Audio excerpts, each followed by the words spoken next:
I don't actually own a fretting hammer, which is usually just small brass, but I have a standard hammer, and it's what I've been using.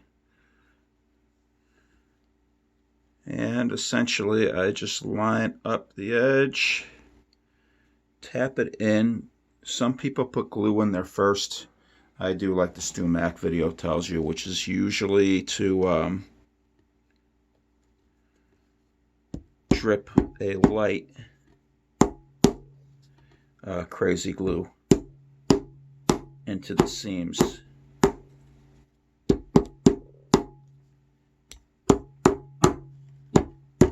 Get in there. There we go. So I did one side, then another, and then we'll get the middle. And then you look at the seams to make sure it's in all the way, which it's looking pretty good. And you don't have to apply a lot of hammering force. And there you go. This was the first fret that I made way too long, but that's okay. And it looks like this side could use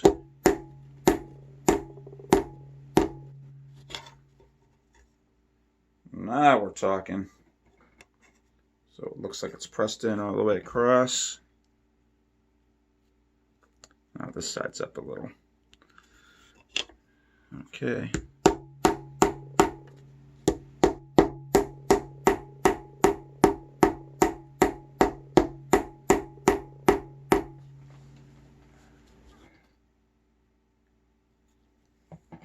All right. Sometimes it takes a little persuasion. Next.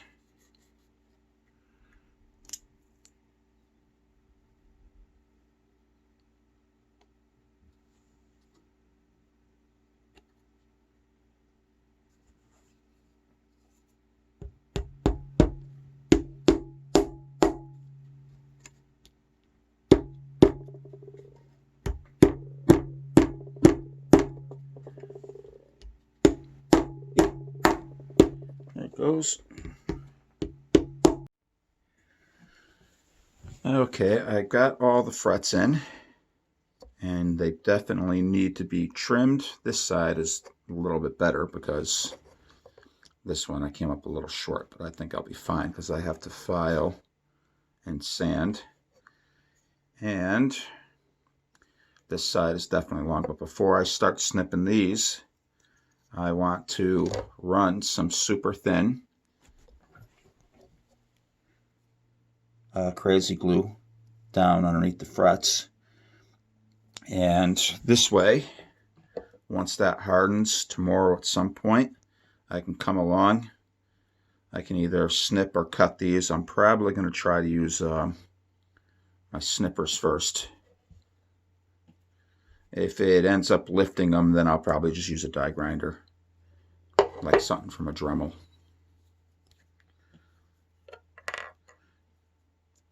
And basically, I just am going to run this down the seam. I wish I had something. And when it starts coming through the other end, you know, and you can see it's starting to bleed down. That's good. That's what we want.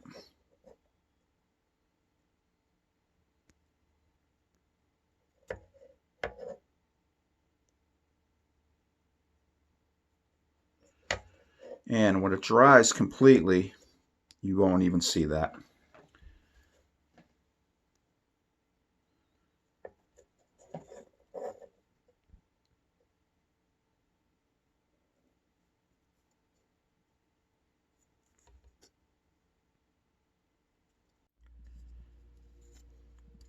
Frets are crazy glued in, and I'm just gonna take my die grinder and just try to get them closer to the fretboard, and then I'll do all the finished stuff with a file.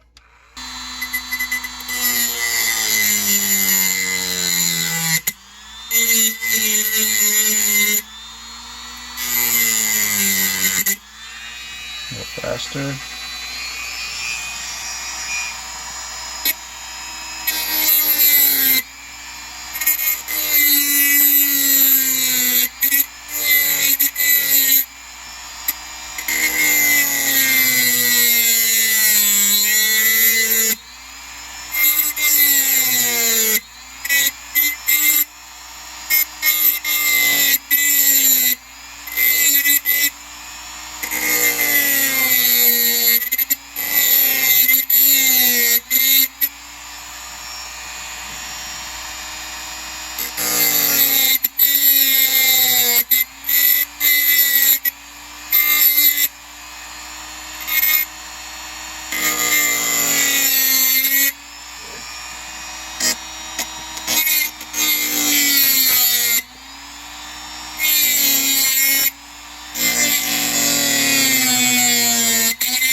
Definitely closer. I should be able to finish all that off with the file.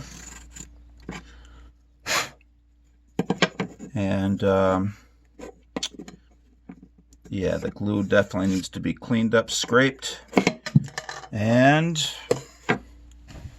I will put some oil on it, and it'll end up looking like that, because these frets were put in the same way. I didn't use a Dremel on these. These are all hand filed down, and I did use a snipper to snip them, and it took a very long time to get them usable.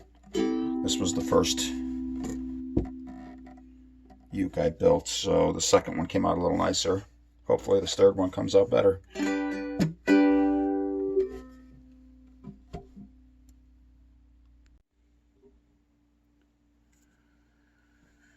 So I have the fretboard clamped down to my crappy shaky table, and now, as you can see, it still has a little bit more of a lip.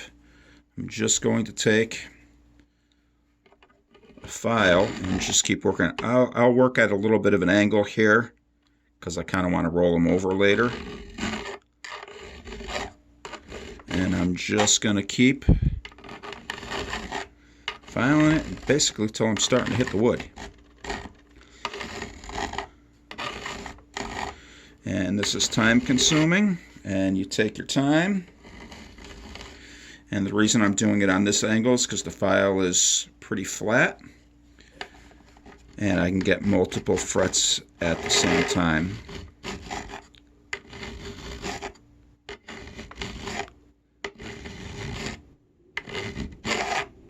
And once I get them pretty close, I'll start breaking out my fret files, which will crown them, but first I'll level the frets. But for now, I won't do any of the fret leveling until I get it all on the ukulele. For now, this is just getting it all close enough to when I start really getting through the assembly process, things will start to come together quick.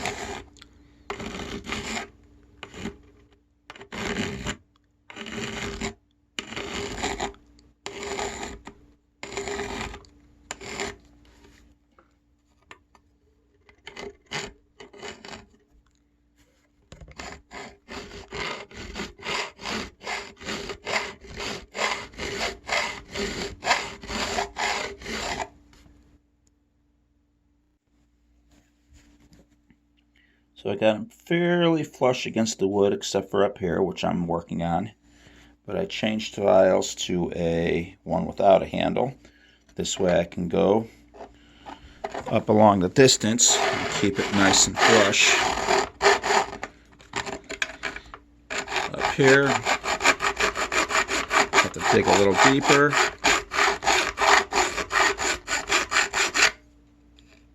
There we go. We're getting there.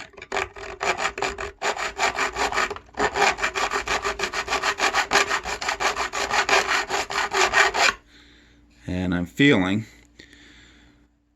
and if nothing hurts my fingers or ripping into them, I know I can get it later when I'm starting to do the finish up and the fret filing and all that other good stuff. You strum down at this end a lot of the times on the neck. On a tenor, maybe not as much, but smaller ukes. So you definitely got to pay attention to the frets you think you don't use, because you'll be strumming on them unlike a guitar. And I kind of tip the file on an angle to kind of semi-round it off, although that really will come later.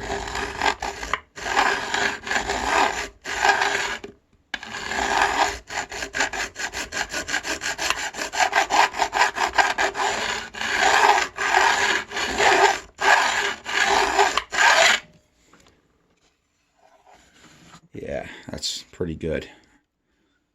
Down here where my fingers are, you can, I'm still a little bit proud. I'm not hitting the wood, but over here, it's pretty much, I call it the cowboy chord section. It's pretty good. This could use a little help.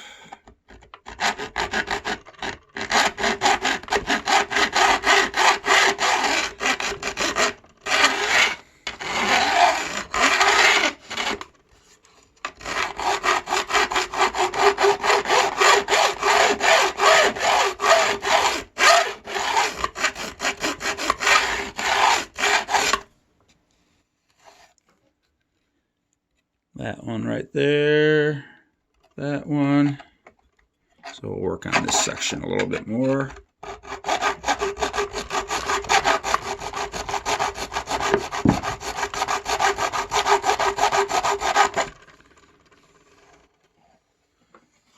Good, we'll flip the fretboard over and check out this side.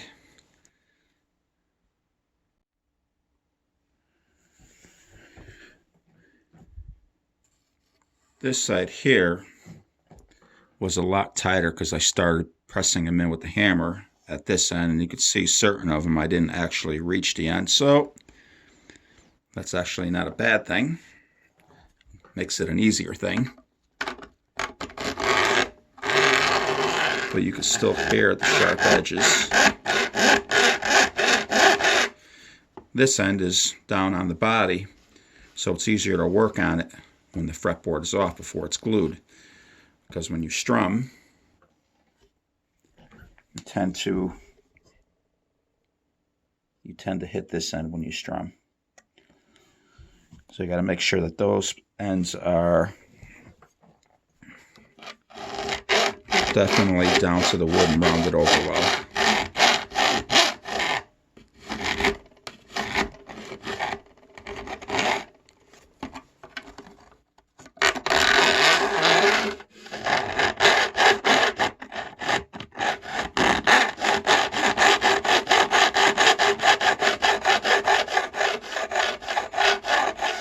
You can hear when you're starting to hit the wood, and it kind of glides right off. It doesn't, this file doesn't even dig into it. It digs into the metal, but not the wood so much, so that's an advantage. And I'm just doing a slight round over. I'll get the big round over with the crown fret file.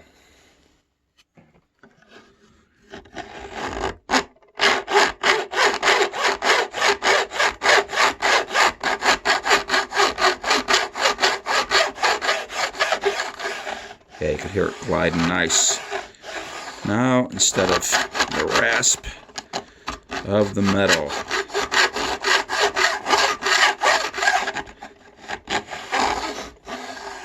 alright, I'm going to make sure that's square.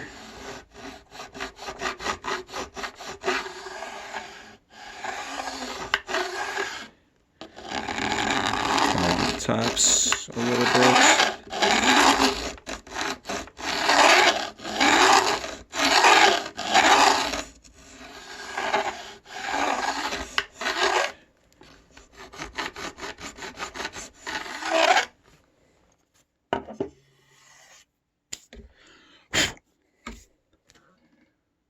There we go. Glue's starting to dry up, and we will get some of those stains gone as we build, hopefully. Taped off the bottom of the fretboard. Now I'm going to apply a little bit of True Oil, which is an oil varnish, to the fretboard. See how it comes out.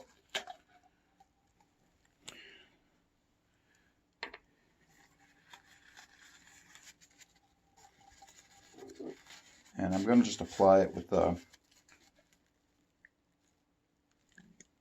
paper towel here. When I go to the guitar body, I'm going to I'll probably end up using a better quality rag. Oh yeah, there we go. Let me adjust this. There's my test. I'm happy with that. I should find something better than a paper towel to put this stuff on with. But now we know what it's going to look like when I get it the way I want it.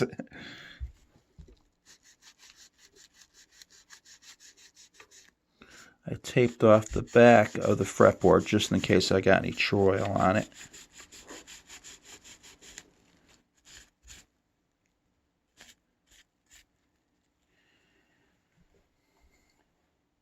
Oh, that's going to look great.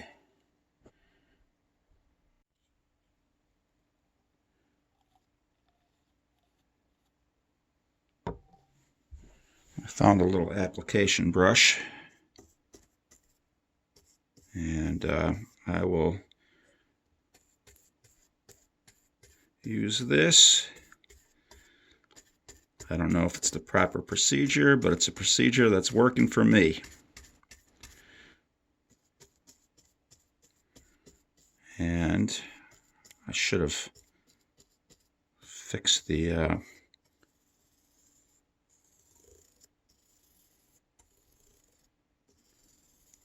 I should have stuck the fretboard down so it doesn't fall on the ground and get crap on it.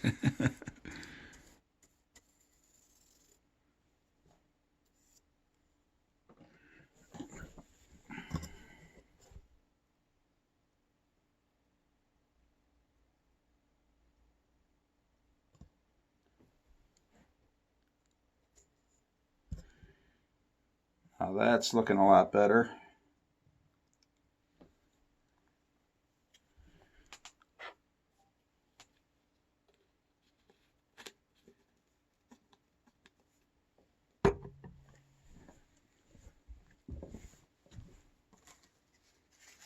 Now I can use that paper towel.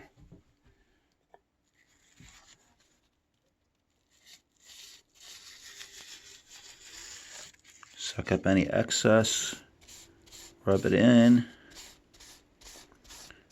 This would be more like a fretboard oil that you'd put on.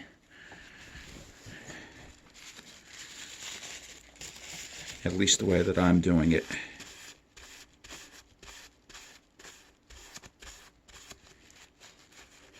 Basically, I want it really thin because true oil, if you add too many coats, it can get really thick. It can turn glossy, which might not actually look bad on a fretboard. But I just wanted to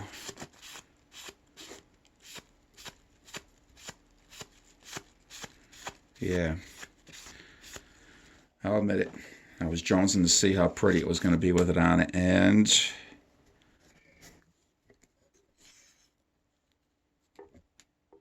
came out nice. We'll do the edge here.